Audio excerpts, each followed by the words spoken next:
These are the yummiest beef ribs you will ever have. The recipe is so easy. So I started by making my marinade. I have Royco marinade. It's not enough, so I mix my own spices. Yeah, you can see all the spices written on the screen.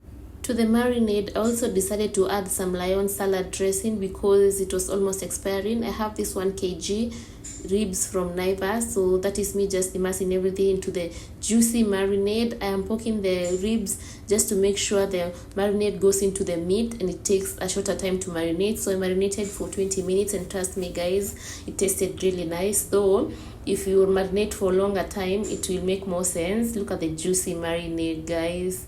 Yeah, so set aside for 20 minutes. Then it's time to pop into the air fryer. Fry for 28 minutes, 200 degrees Celsius on each side.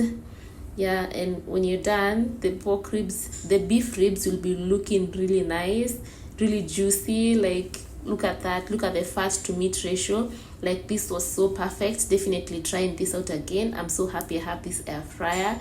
So yeah, look at that guys, very nice. Tell me guys, you don't want to have that with some ugali.